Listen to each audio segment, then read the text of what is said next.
Jai Gurudev tout le monde. Pour commencer, je vous souhaite un joyeux Janmashtami à tous. Hier soir, nous avons célébré l'anniversaire du Seigneur Krishna.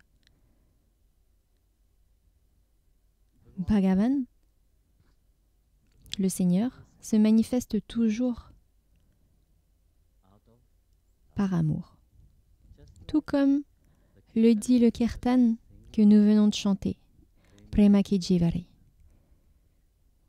Nous sommes liés, nous sommes attachés par la corde de ton amour. À quoi bon vouloir s'en échapper? C'est très intéressant. Saint Ravidas qui dit que nous sommes tous liés par une seule chose, l'amour. Mais pourquoi, à un instant nous le voyons et l'instant d'après nous ne le voyons plus? À un moment nous le ressentons et l'instant d'après nous ne le ressentons plus. C'est comme si, lorsque nous sommes ici, lorsque nous faisons des choses spirituelles, oui, nous sommes connectés. Vous aimez ce mot, hein? Et puis, dès que nous sortons, ça change.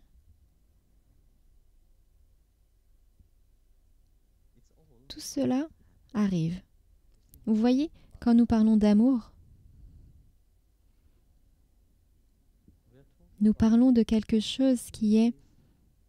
Le mot ici est prem. Il n'a pas dit pyar. En hindi, nous avons deux mots, prem et pyar. L'un est limité et l'autre est illimité. C'est pourquoi prem s'adresse à quelque chose qui est suprême. Ce n'est pas seulement l'amour que nous comprenons avec notre mental. On entend très souvent parler de foi. On nous dit qu'il faut avoir la foi. C'est la première étape de la vie spirituelle, avoir la foi. Et ensuite, que faites-vous de cette foi? Vous l'avez là avec vous. Oui, j'ai la foi, je vais au temple, je vais à l'église et voilà. J'ai foi en Dieu, mais je ne sais même pas qui est ce Dieu. Nous en avons une idée, oui. Nous en avons entendu parler dans les Écritures. Il est comme ceci et comme cela. Mais l'avons-nous expérimenté? Ce n'est que par l'amour que nous l'expérimentons. Il n'y a pas d'autre moyen de l'expérimenter. Mais pour avoir cette expérience divine, nous devons aussi avoir la connaissance de Dieu. Sans cette connaissance de lui, cette foi restera seulement la foi. Pourquoi est-ce que je dis que la foi est une première étape? C'est parce que c'est votre premier pas et c'est parce que cette foi doit devenir confiance. Et comment cette foi devient confiance? C'est lorsque cette foi touche le cœur de l'amour. Le cœur de l'amour qui est Dieu lui-même. Lorsque votre foi est si forte qu'elle touche le cœur de Dieu, cette foi se transforme en confiance. Et une fois que la confiance s'éveille en vous, c'est à ce moment-là que vous commencez à aimer. Parce que toutes les idées que nous avons de l'amour sont basées, elles sont basées sur des concepts mentaux. C'est pareil pour la foi. Nous commençons par la foi parce que c'est un concept mental. Mais ce concept mental ne peut pas rester tel quel. Vous ne pouvez pas simplement dire « oui, j'ai la foi, j'ai la foi, j'ai la foi », mais vous ne progressez pas, vous n'avancez pas, vous ne grandissez pas.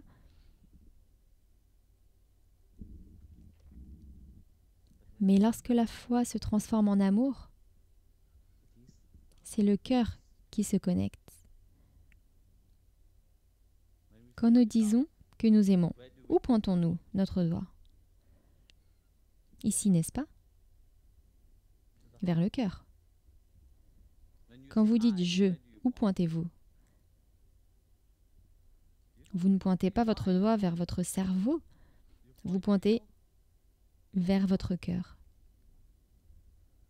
L'amour vient de là. C'est pourquoi vous avez l'un des plus grands trésors en vous. Cette Atma elle-même est amour. Pas l'amour superficiel que nous affichons à l'extérieur, mais quelque chose de plus profond. Et lorsque nous empruntons le chemin qui nous mène à la connaissance, nous cherchons d'abord à savoir qui nous sommes. C'est uniquement grâce à la connaissance que nous pouvons découvrir cela. Qui est Bhagavan? Qui est Dieu? Oui, nous pouvons dire « Ah oui, nous croyons en Dieu ». Pourtant, nous ne le ressentons pas lui. Nous ne le voyons pas lui comme faisant partie de notre vie. L'idée, oui, elle est là. Dieu est partout, Dieu est en tout. Mais combien de personnes en font l'expérience? C'est pourquoi la connaissance est importante. Et le type de connaissance est également très important. Car la connaissance transcende la normalité du monde extérieur. Sans connaissance, vous n'êtes qu'un imbécile dans le monde extérieur. Vous croyez tout ce qui vient. Vous ne pouvez plus utiliser votre capacité de raisonnement. Mais lorsque vous avez la vraie connaissance, c'est là que votre cœur s'épanouit dans la confiance.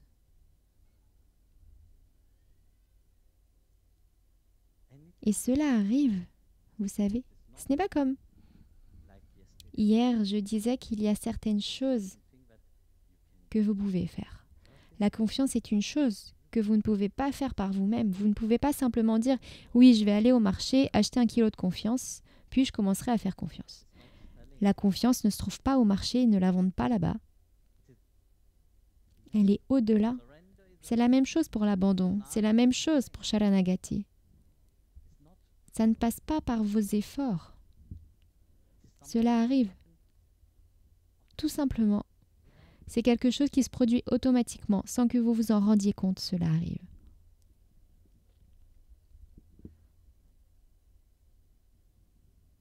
Il était une fois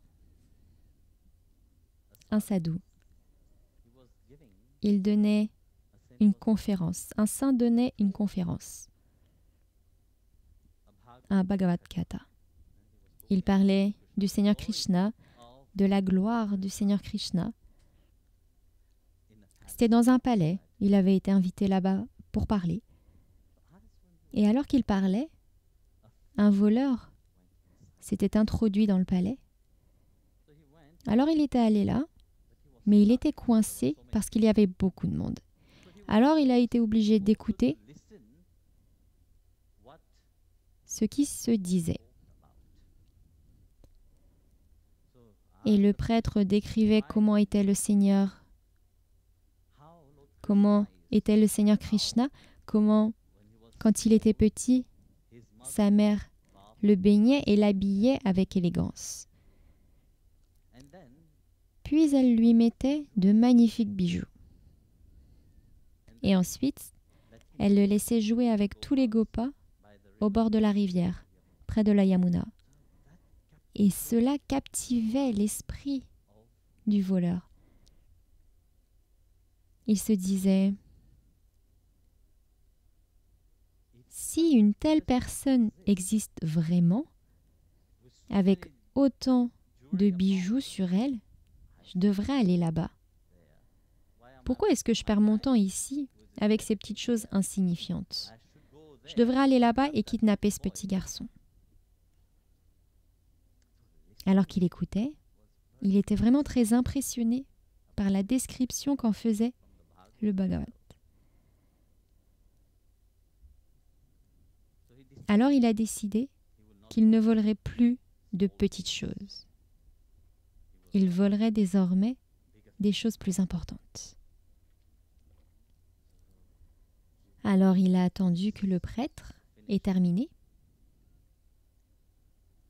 Et lorsque celui-ci rentrait chez lui, il a bondi sur lui avec un couteau. Et il a dit, « Dis-moi maintenant, où puis-je trouver ce petit garçon dont tu viens de parler ?» Et le pauvre prêtre, vous savez, il s'est mis à trembler. Il a répondu, « Eh bien, tu vois, il n'osait pas dire que Krishna existait il y a longtemps. Il voulait se débarrasser de lui. Alors il a dit, « Ce petit garçon vient à Vrindavan. » Mais où c'est Vrindavan? Je ne sais pas, tu dois te renseigner. Il lui a donc donné quelques indications. Et il lui a fallu plusieurs semaines pour atteindre Vrindavan.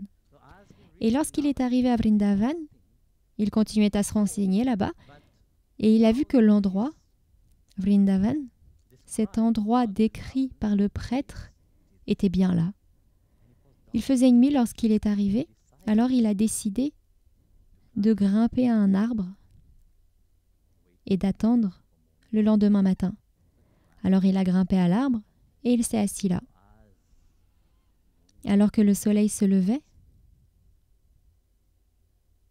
à sa grande surprise, il a entendu le son d'une cloche que porte une vache. Et il a entendu la flûte. Car vous voyez, le Bhagavad décrit que lorsque Bhagavan Krishna partait avec les vaches pour les faire paître, il jouait de la flûte et toutes les vaches le suivaient. Alors le voleur entendait la flûte et alors qu'il essayait de regarder, il a vu le petit garçon. Et il était stupéfait de voir que lui et son frère Balaram marchaient en grande pompe, tellement étincelant, comme le prêtre l'avait décrit dans le Bhagavad.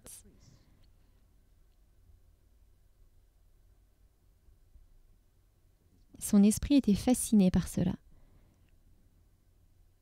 En voyant le visage de Krishna, il a oublié tous ses bijoux qu'il portait. Il ne regardait que son visage et se demandait « Mais quel genre de mère peut habiller ainsi un petit garçon et l'envoyer dans la forêt ?» Il était pris d'une grande compassion d'un coup.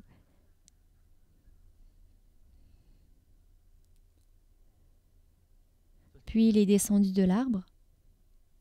Il s'est précipité vers le petit garçon et lui a dit « Es-tu Krishna ?»« Oui, c'est moi. » Krishna a demandé « Mais qui es-tu? Tu me fais peur. » Bhagavan doit bien jouer son lila, vous savez. Puis, en regardant le Seigneur Krishna, il avait envie de lui caresser le visage. Alors qu'est-ce qu'il a fait? Il l'a touché. Et au moment où il a touché Bhagavan Krishna, il a été envahi d'une béatitude divine, d'un bonheur suprême divin. Il n'avait jamais ressenti cela auparavant. Cet amour suprême s'est éveillé en lui, juste comme ça, consumant tout le reste. Alors le Seigneur Krishna lui a demandé « Pourquoi es-tu ici ?» Il a répondu « Je ne sais pas pourquoi je suis ici. » Il avait oublié, car à l'instant où le Seigneur Krishna l'avait touché, tout son karma passé avait été complètement brûlé. Il n'y avait plus que l'amour. Bien sûr, le Seigneur Krishna savait pourquoi il était venu. Le Seigneur Krishna a dit « Écoute, tu es venu pour tous ces bijoux. Prends-les, je t'en prie. Laisse-moi partir. Je dois aller chercher les vaches pour les faire paître, pour qu'elles mangent. » Alors le voleur a dit « Non, si je prends tout ça, ta mère ne va-t-elle pas te gronder? Et Krishna a répondu, non, prends-les, j'en ai beaucoup, j'en ai plein. L'homme a alors dit, je suis venu parce qu'un prêtre m'a parlé de toi. Et je t'ai trouvé si merveilleux. Bhagavan lui a souri et lui a dit, prends-les. Il a enlevé tous ses bijoux, les a mis dans le sac et les lui a donnés. L'homme ne s'est même pas rendu compte de quoi que ce soit. Après avoir fait ça, Krishna et Balaram ont disparu. Et l'homme s'est retrouvé là avec le sac et il était extrêmement heureux. Il s'est précipité vers le prêtre et quand le prêtre l'a vu arriver, il a dit « Oh mon Dieu, c'est la fin ». Il est allé là-bas et il n'a pas trouvé ce qu'il cherchait et maintenant il vient me chercher.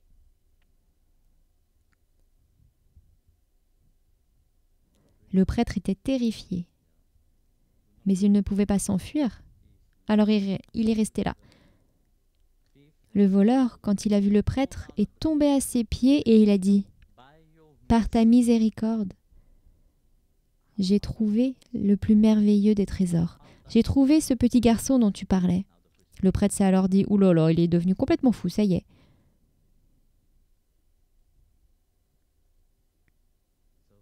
Le voleur a ouvert le sac et à sa grande surprise, il voyait dans ce sac les bijoux de Krishna exactement tels qu'ils étaient décrits.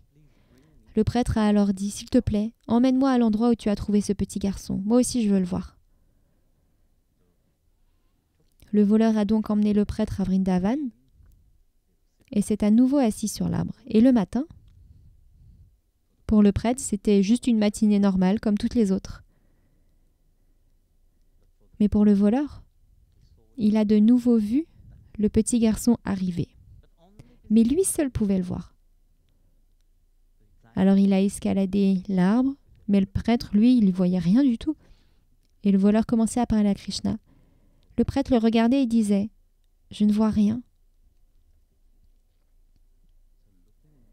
Regardant le voleur, le prêtre a dit « Je ne vois rien. » Alors il a commencé à pleurer et il a dit « Seigneur,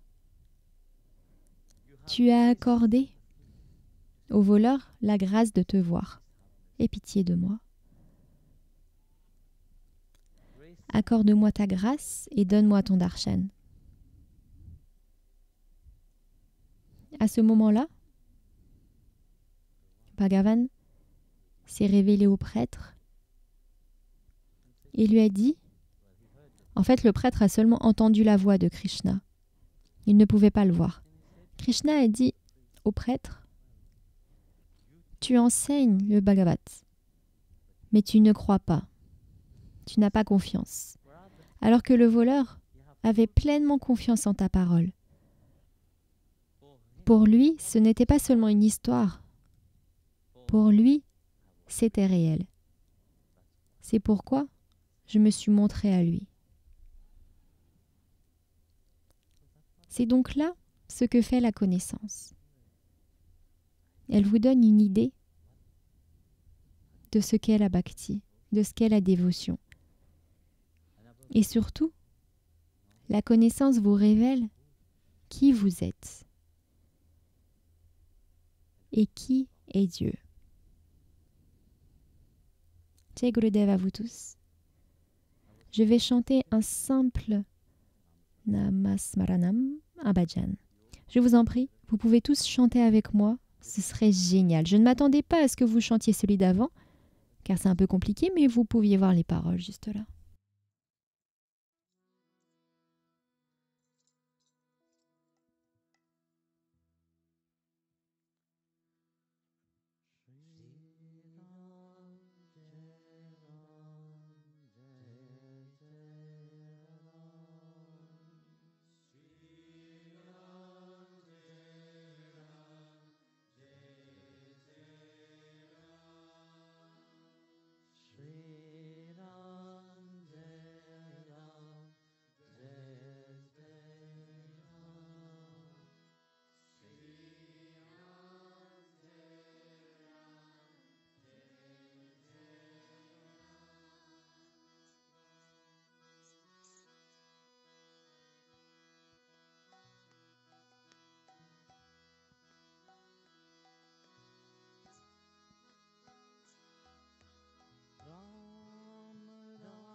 Again.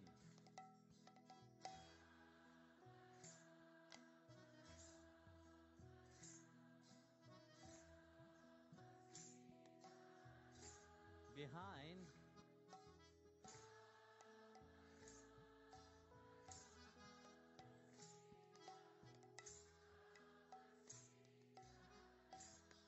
Only behind now.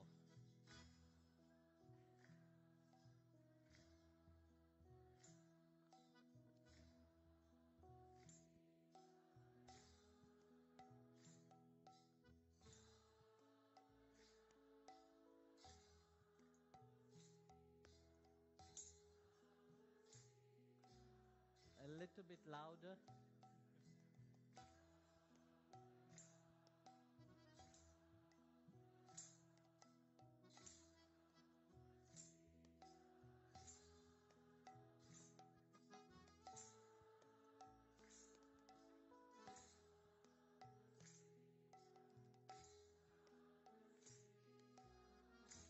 Only the men.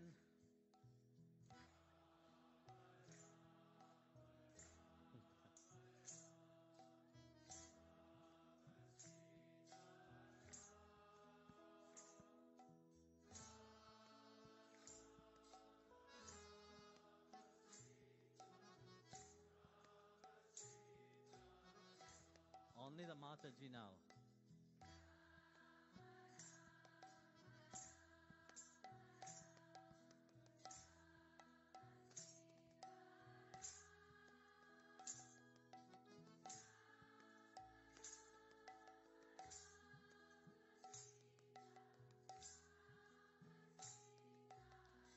Together.